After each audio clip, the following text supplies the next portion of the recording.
बिस्मिल्लाहिर्रहमानिर्रहीम। अस्सलाम वालेकुम नाज़रीन, आप यूट्यूब चैनल देख रहे हैं। मैं इमरान खान हूँ। आज 31 अगस्त है और दिन का शुरुआत हो रहा है बहुत सारी ख़बरों के साथ, और बड़ा क्विकली हम रिव्यू कर देते हैं जो चीज़ें हमारे पास मौजूद हैं और अभी जो करंट अफेयर चल रहे हैं पाकिस्तान में। सबसे पहले तो यह है कि पाकिस्तान तहरीक इंसाफ ने एक एलामिया जारी किया है। उनकी कोर कमेटी की एक मीटिंग हुई थी और उसमें बहुत अहम चीज़ें हैं जिन चीज़ों को लेकर पाकिस्तान तहरीक इंसाफ ने आगे बढ़ना है आने वाले दिनों में, वो चीज़ें यहाँ मौजूद हैं। नंबर एक, पाकिस्तान तहरीक इंसाफ ने यह फ़ैसला किया कि जो 12 रबीउल अव्वल आ रही है उसकी वजह से पाकिस्तान तहरीक इंसाफ का जो जलसा लाहौर वाला है, जो इन्होंने 15 तारीख को करने का फ़ैसला किया था, तो इस सिलसिले में तहरीक इंसाफ ने फ़ैसला किया है कि उस जलसे को आगे ले जाएंगे। यानी इस्लामाबाद वाला जलसा तो 8 सितंबर को हो रहा है, 15 सितंबर को लाहौर वाला होना था, उसको 22 सितंबर पे ले जाएंगे और 15 तारीख को जलसा नहीं करेंगे क्योंकि उन दिनों में 12 रबीउल अव्वल की तकरीबात आ रही हैं और वो सारे मुसलमान बड़े मिली जोश व जज्बे से इसको मनाते हैं उस दिन को। तो उस दिन पाकिस्तान तहरीक इंसाफ ने कहा कि डिफरेंट एक्टिविटीज़ होंगी, तो हम उस दिन एक सियासी जलसा नहीं करना चाहते, वो हम अगले हफ्ते पे ले जाएंगे। तो तहरीक इंसाफ ने एक तो ये अनाउंसमेंट किया। दूसरा जो उनका अनाउंसमेंट है वो उनका ये है कि उन्होंने ये भी कहा कि इमरान खान साहब के ख़िलाफ़ फ्रॉड, धोखाधड़ी के तहत जो मुकदमात कायम किए गए हैं वो सारे अनकरीब अपने मनतकी अंजाम को पहुंच जाएंगे और इमरान खान साहब बाइज़्ज़त तौर पे बरी होकर कौम की क़यादत और उसकी ज़िम्मेदारी संभालेंगे। फिर उन्होंने कहा जी, कोर कमेटी को बानी चेयरमैन के बारे में जेल इंतज़ामिया का जो रवैया है इमरान खान साहब के साथ वो इंतहाई गैर मुनासिब है और इसके बारे में जब कोर कमेटी को इन्फॉर्म किया गया तो इमरान खान साहब के बुनियादी हकूक़ को पामाल किया जा रहा है, उनसे मुलाकात के लिए जाने वालों की तज़लील की जाती है और बातचीत करने से रोका जाता है। इस सिलसिले में ये आदा किया गया कि इस रवैये को हर सियासी और कानूनी फोरम के ऊपर पाकिस्तान तहरीक इंसाफ उठाएगी जब तक कि इसका तदारुक नहीं हो जाता। यानी जो इमरान खान साहब के साथ जेल में रवैया हो रहा है वो नामुनासिब है, इस पर पीटीआई कह रही है कि हम आवाज़ उठाएंगे। उन्होंने कहा जी, ऑक्सफोर्ड यूनिवर्सिटी के चांसलर का जो इमरान खान साहब का फ़ैसला है इसको हम सराहते हैं, ये बड़ा अच्छा फ़ैसला है। ये एक तरफ इमरान खान साहब की बैन अल-अक़वामी फोरम्स पर मकबूलियत जो है उसकी गमाज़ी करता है कि वो बड़े मकबूल हैं आलमी सतह के ऊपर, लेकिन ये कोशिश दुनिया भर में पाकिस्तान के मकाम को उजागर करने के लिए एक बड़ा अहम किरदार अदा करेगी। और पांचवा जो एलामिया है उसमें यह है कि जो 8 सितंबर को इस्लामाबाद में जलसा होने जा रहा है उसके बारे में कोर कमेटी को ब्रीफिंग दी गई और ये फैसला किया गया कि जितनी भी कमेटियां बनाई गई हैं इस जलसे को कामयाब बनाने के लिए वो अपना काम जारी रखेंगी, इस पर पूरी मेहनत करेंगी ताकि एक पुरअमन और तारीख साज जलसा मुनक्कद किया जा सके। छठा जो ऐलान है वो ये है कि पाकिस्तान तहरीक इंसाफ आइन की बालादस्ती और कानून की हुक्मरानी पर यकीन रखती है। ये बड़ी इंपॉर्टेंट चीज़ है। उन्होंने कहा इस सिलसिले में ये फैसला किया गया है कि हुकूमत की तरफ से असेंबली में पेश किए जाने वाला कोई भी बिल जो आईने पाकिस्तान से मुतसादम होगा या हुकूमत अपनी ख्वाहिशात के मुताबिक बिल ले आती है और जिससे अदलिया की आज़ादी मुतासिर होगी उसको अदालत में पीटीआई जाएगी, फ़ौरन चैलेंज करेगी। फिर जो बलूचिस्तान में पुरतशद्दुद कार्रवाइयाँ हो रही हैं उनकी उन्होंने मजम्मत की वहाँ पर और ये कहा कि हुकूमत अपनी जिम्मेदारियों को समझे और उसको निभाए और अपने रवैये में फौरी तौर पे तब्दीली लाए ताकि मुल्क में अमन व अमान की सूरत बेहतर हो। 8वें नंबर पे उन्होंने कहा जी, जितने भी पार्टी के मेंबर्स हैं या कोर कमेटी के, इन्होंने फैसला किया कि हर पार्टी का जो ओहदेदार है वो पार्टी के प्लेटफॉर्म्स को अपने ख्यालात के इजहार के लिए इस्तेमाल करेगा और मौसर तरीके से पार्टी का मौक़िफ़ लेकर जाएगा। ये डिसिप्लिन की बात है। और जो ये 9वां पॉइंट है ये बहुत इंपॉर्टेंट है। उन्होंने कहा जी, 8 फरवरी के इलेक्शन में इमरान खान साहब के नज़रिए को जीत मिली थी और अभी हाल ही में NA 181, NA 154 और NA 79 में जो अवाम ने पाकिस्तान तहरीक इंसाफ को सीटें दी हुई थी, लेकिन इलेक्शन कमीशन ने आइन और कानून के तकादे पामाल करते हुए दोबारा गिनती में ये तीनों सीटें एक एक करके पाकिस्तान तहरीक इंसाफ से और उनके जीते हुए नुमाइंदगान से छीन ली और अभी एक सीट और भी छीन ली है, वो भी आपको पता है। और चोरों के टोले में बांट दी गई ये सीटें। इस घिनौनी कार्रवाई में चीफ जस्टिस पाकिस्तान काजी फायद ईसा ने इलेक्शन कमीशन की मुकम्मल मदद की है। आनत की है, ये लफ्ज़ इस्तेमाल किया, तो मदद फराम की है।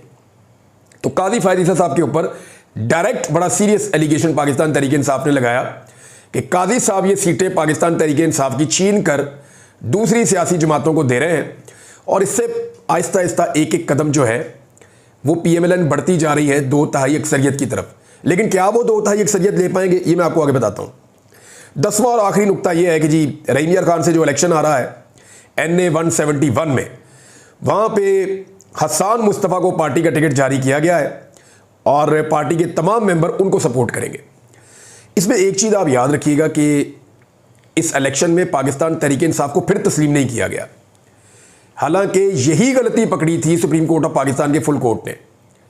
अब बल्ले का निशान तो नहीं दे रहे, वो कह रहे हैं जी आपका बल्ले का निशान छीना गया इसलिए कि आपका इंट्रा पार्टी इलेक्शन, उसको हम मानते ही नहीं। फजलुर रहमान साहब के भी इंट्रा पार्टी इलेक्शन में उनको बुला के वार्निंग दी जा रही है, लेकिन उनका निशान किताब है गालिबन, वो उनके पास ही है। लेकिन पीटीआई के निशान छीना हुआ है, ये भी एक अलग कहानी है। पाकिस्तान में कभी ऐसा नहीं हुआ। ना सिर्फ पीटीआई का निशान छीना हुआ है, बल्कि अब उनकी ये भी मान रहे कि पाकिस्तान तहरीक इंसाफ का बंदा है। ये नहीं, अगर वो जीत भी जाए तो कहेंगे आज़ाद उम्मीदवार है, ये पीटीआई का नहीं है। ये भी ज्यादती कर रहे हैं। लेकिन इनको चाहिए कि पाकिस्तान तहरीक इंसाफ एक रजिस्टर्ड पॉलिटिकल पार्टी है, तो ये अपनी पार्टी का टिकट जाके वहां जमा करवा दें, चाहे इंतखाबी निशान मिले या ना मिले, फिर कोर्ट जाने उसका काम जा रहे। वैसे तो मरियम नवाज की वजारत आला में कोई इलेक्शन जीतना मुमकिन ही नहीं है। अब तो ये फॉर्म 45 भी जाली बना के लाते हैं, फॉर्म 47 भी जाली बना के लाते हैं, पूरा का पूरा इलेक्शन ही जाली कराते हैं। जैसे अभी गिलानी साहब के बेटे को एक को जितवाया, सवाल ही नहीं पैदा होता था जीत जाए। अगर ये फ्री एंड फेयर इलेक्शन हो गया तो पाकिस्तान तहरीक इंसाफ डेफिनेटली जीत जाएगी। लेकिन वहां पूरा बंदोबस्त कर रही है हुकूमत, और इलेक्शन कमीशन का गठजोड़ तो आपको पता है, तो वो मुझे आइडिया है। देखिए 3 चीजें हैं जिनसे पाकिस्तान तहरीक इंसाफ की उम्मीद जुड़ी है। इसको जरा आप समझिए 3 चीजें कौन सी हैं। एक चीज है इस्लामाबाद का जलसा।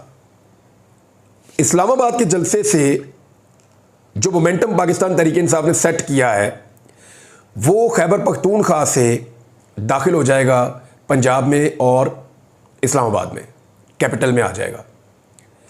अभी तक जो बड़ी कार्रवाइयां पाकिस्तान तहरीक इंसाफ ने की हैं या अवामी ताकत दिखाई है, वो खैबर पख्तूनख्वा में दिखाई है। हालांकि 13 और 14 अगस्त की रात को पूरे पंजाब में और सिंध में पाकिस्तान तहरीक इंसाफ ने बहुत ज़बरदस्त पावर शो की थी। लेकिन क्योंकि वो पूरा मुल्क निकला हुआ था और ज़्यादातर लोग इमरान खान को पसंद करते हैं, तो उसके ऊपर ना किसी तरह ये रियासत और ये निज़ाम जो है वो ये बहाना बनाता है कि नहीं नहीं नहीं मज़ा नहीं आया। हालांकि पूरा पाकिस्तान इमरान खान के हक में खड़ा हो गया था 13 और 14 की तारीख को। वो बहुत बड़ा मोमेंटम बना था पूरे पाकिस्तान में।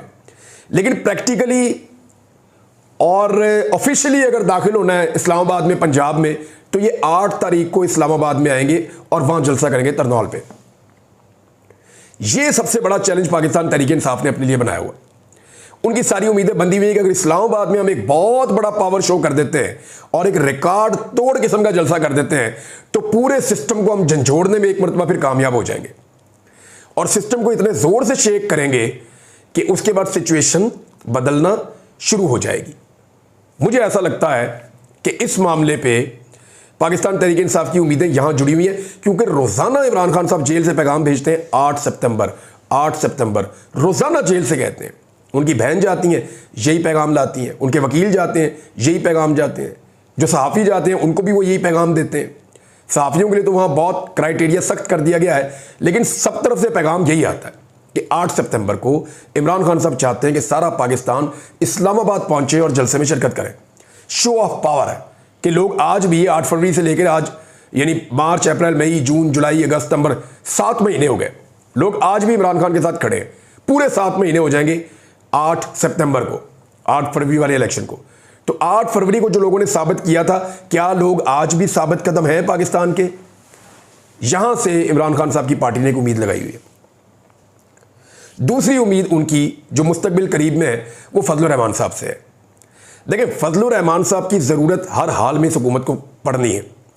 अगर 2/3 अक्सरियत ये कौमी असम्बली में पूरी भी कर लेते हैं, अव्वल तो ये कर नहीं पाएंगे, अभी इनके नंबर्स कम हैं। फजलुर रहमान साहब के गालिबन 8 लोग हैं। अगर वो मिल भी जाते हैं फिर भी इनको बंदे तोड़ने पड़ेंगे, और कंट्रोवर्सी से बचने के लिए अपने बंदे इनके होने चाहिए। पाकिस्तान तहरीक इंसाफ के बंदों से ये वोट लेंगे तो आईनी तरमीम होगी नहीं, मानी नहीं जाएगी, मखसूस नशिस्तें इनको मिलने का इम्कान नहीं है। तो 2/3 अक्सरियत के लिए ज़रूरी ये है कि पीटीआई के 2-4 तोड़ लिए जाएं, उनको नून लीग में शामिल कर दिया जाए। 4 तो तोड़ लिए ना, कादी साहब की मेहरबानी से पीटीआई कह रही है 4 तो तोड़ लिए। हुआ ये कि जो बंदे जीते हुए थे 8-10 हज़ार के मार्जिन से, वो दोबारा गिनती करवाई गई और दोबारा गिनती से पहले बंदोबस्त कर लिया गया।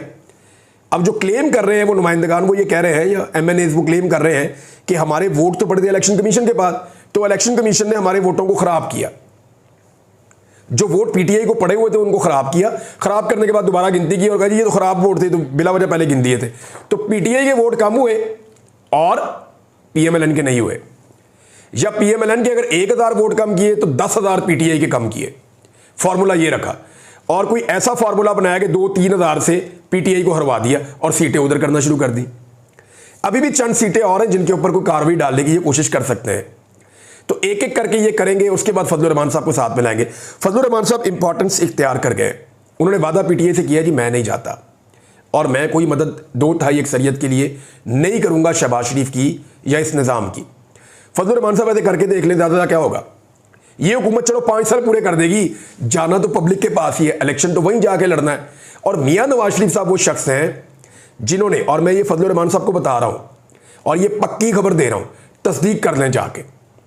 फजलुर रहमान साहब के ज़राए हैं वो इनकी तस्दीक कर सकते हैं कि मियां नवाज शरीफ साहब ने जो ताकतवर हल्के हैं उनको ये बड़ी वजाहत के साथ कह दिया था कि जो भी हुकूमत बनेगी फजलुर रहमान की मोहताजी हमें नहीं चाहिए। यानी हम फजलुर रहमान को अपनी हुकूमत का हिस्सा नहीं बनाना चाहते, हमें इंडिपेंडेंट हुकूमत दी जाए।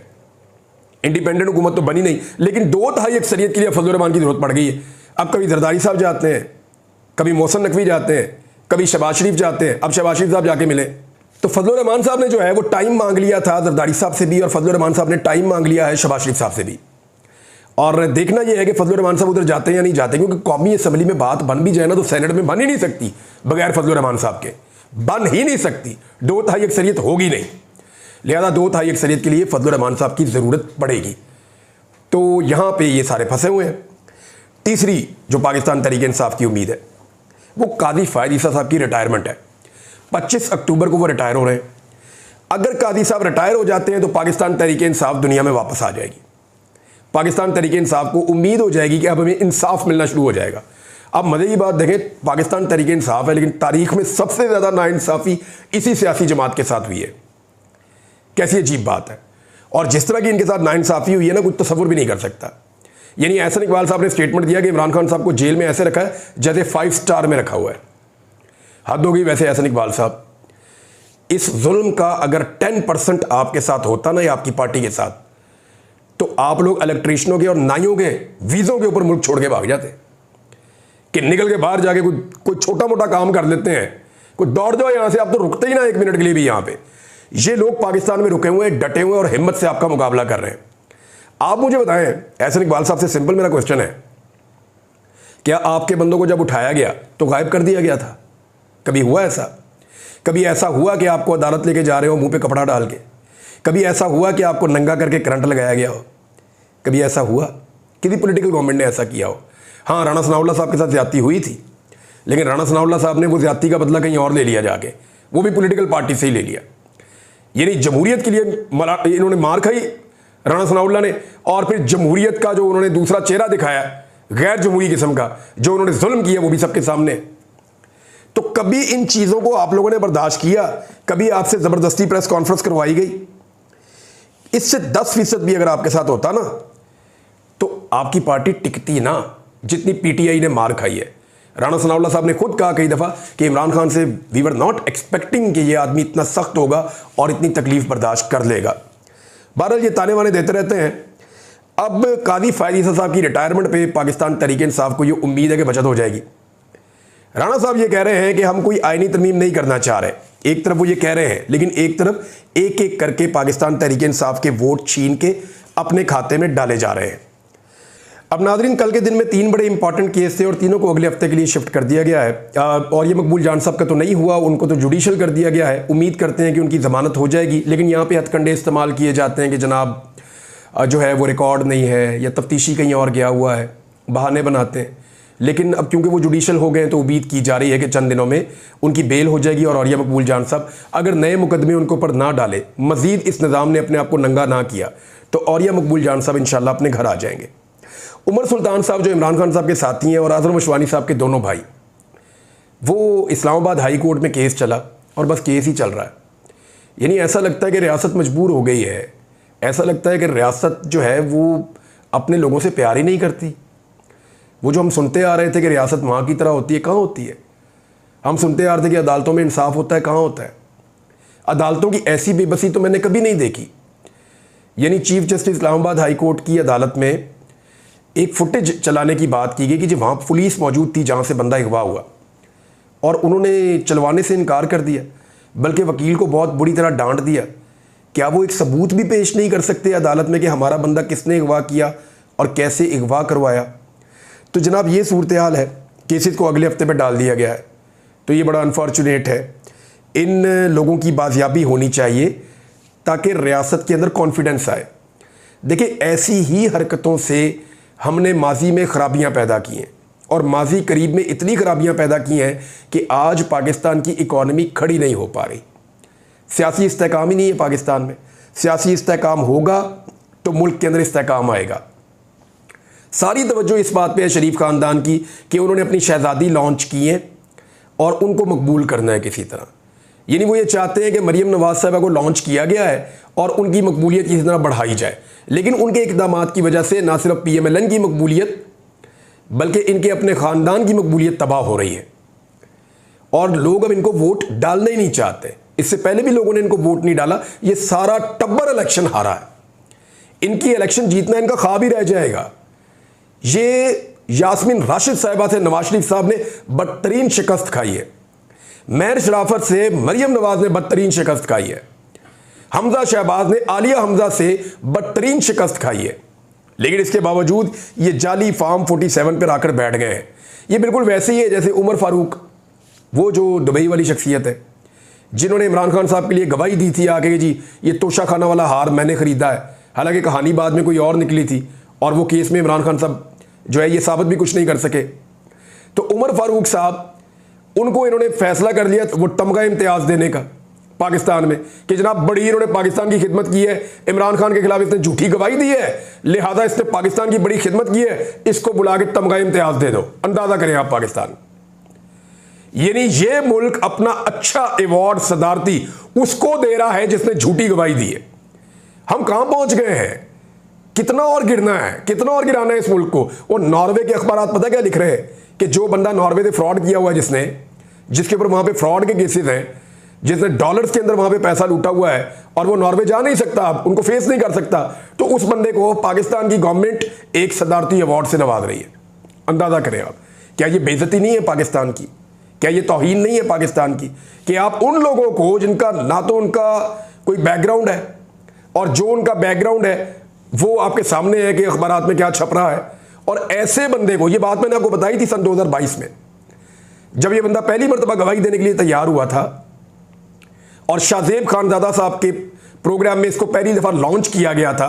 इस बंदे को जब ये घड़ी दिखा रहा था तो तब मैंने आपको बताया था कि एक्चुअली ये सारी कहानी क्या है, और इस कहानी के चक्कर में मैं दुबई भी गया था और मैंने वहां से ये सारी कहानी इकट्ठी की थी और एक एक फैक्ट मैंने आपको उस वक्त बताया था। ये नॉर्वे वाली स्टोरी भी मैंने आपको उस वक्त बताई थी। ये मैं इसी काम के लिए सिर्फ गया था और ये इन्फॉर्मेशन मैं इकट्ठी करके लाया था उस वक्त। वो वीलॉग आप निकाल के दे सकते हैं। 2022 में जब ये स्टोरी हुई थी तो मैंने इसके ऊपर तफसीलात बताई थी। फजलुर रहमान साहब से मुलाकात तो की है शहबाज शरीफ साहब ने और कोशिश की है, लेकिन फजलुर रहमान साहब ने फिर टाइम मांग लिया। पहले भी टाइम मांगा था, दोबारा टाइम मांग लिया है। एक आखिरी खबर नादरीन ये है कि तौहीन अदालत का कानून हुकूमत सोच रही है कि उसको ख़त्म कर दिया जाए। वजह यह है कि तौहीन अदालत का एक ऐसा कानून है जिससे किसी की भी नौकरी जा सकती है और इससे पहले ये चीज़ें हमने होती हुई देखी भी हैं। लिहाजा हुकूमत ये चाहती है कि तौहीन अदालत का कानून ही ना हो और अदालत को टुथलेस कर दिया जाए, अदालत का खौफ बिल्कुल ख़त्म कर दिया जाए। तो ये इनकी नीयत है। साकिब बशीर साहब ने इसके बारे में इन्फॉर्म किया। चीज़ें और भी आपके साथ बाद में शेयर करेंगे। अभी तफसीलात और डेवलपमेंट्स जो हैं वो साथ साथ आ रही हैं। अब तक के लिए इतने, अपना ख्याल रखिएगा, अपने चैनल का भी। अल्लाह हाफ़िज़।